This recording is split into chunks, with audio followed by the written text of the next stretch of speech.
Sabi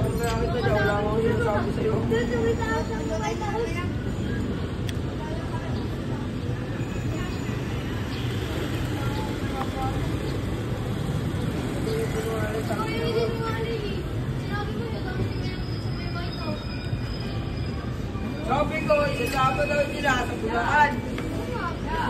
Ako, putang ino mo, tadya kang kita eh.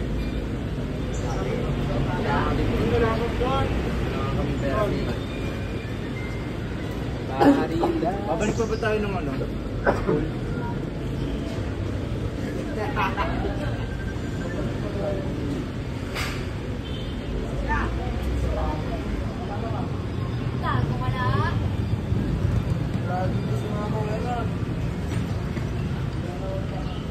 Sa White House, mama.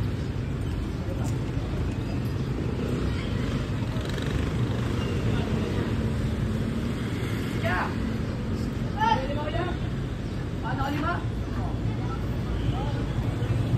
Bakit tayo dyan? Lima?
Old China.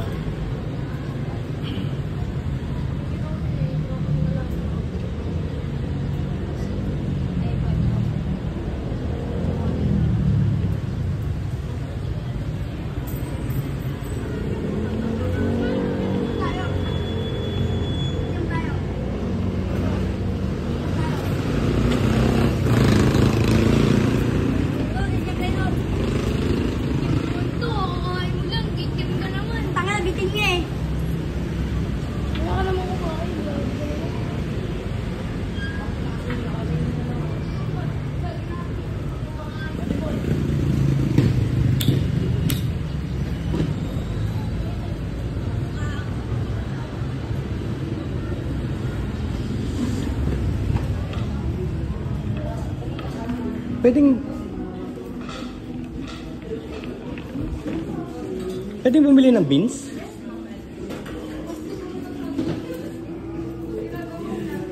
Sagada, magkano sagada? Sagada po, 7.90 per kilo. Yan po yung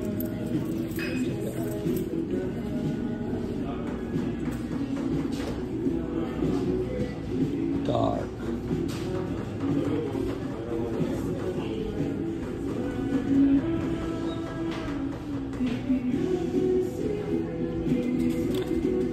Yung sagada medium na lang, ano, 500?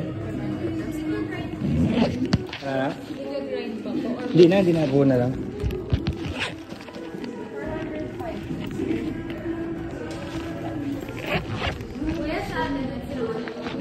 Doon pa ako bumibili sa Kalumpang. Meron pala dito. Ilang? March 8 pa lang po kami Kaya pala.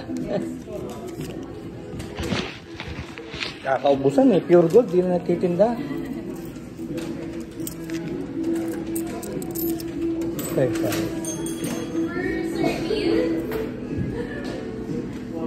March. Ano, same owner o franchise? Same owner. Wala pang franchise ngayon. Wow. Dito ko naiiyain yung mga barkada ko. Ay, nag-provide po kayo, sir? Hindi, nagko-coffee session talaga kami. Hanap-hanap kami kung saan-saan. Diyan lang kami sa Ordonez. Oo, dinadayo ko pa yun. Kasi pag sinearch mo sa internet, sa amin kilala akong nag-ano yung Coffee on Wheels. Sa inyo kumukuha ng ano. Ayun sa malapit sa bayan ko. Hindi, kahit saan. Kumukuha sa inyo, pinapag-grab eh. Kasi ang hirap maghanap eh. Yes. I-reveal niya sa akin. Sabi ko, ang sarap ng coffee mo. Saan mo ba kinuha yung beans? Kaya sinabi niya sa akin. Sa inyo. Sa inyo. Kaya ano. Lagi rin po kasi nag-research kaya hindi siya na-install. Oo nga. Kasi mga tunay na coffee lover, kailangan alam na ano, hindi dapat may stock. Tsaka pag gin-grind mo, dapat wala pang 1 week, maubos mo na. Pag di mo ginamit, maano na siya. Hindi naman po siya nasisira agad, pero yung essence ko ng coffee. May machine ako sa bahay. Kompleto ako machine eh. Kaya ko hindi nila May grinder ako kasi may timing din yung grinding. Hindi, tsaka yung kung gusto mo ng fine or coarse size. wait lang. May timing siya.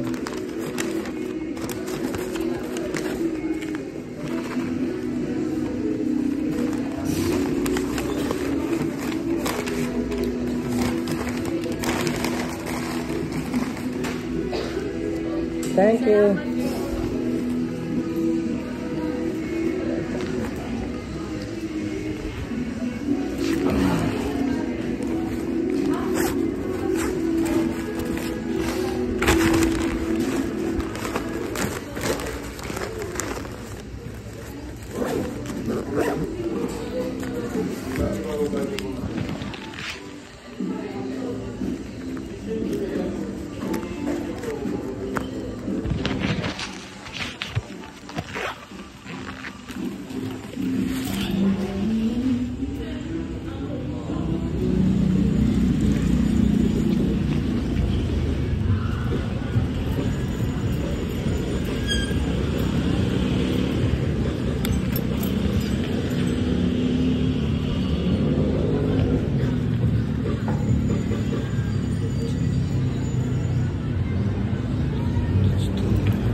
Binhi na rito, Old China.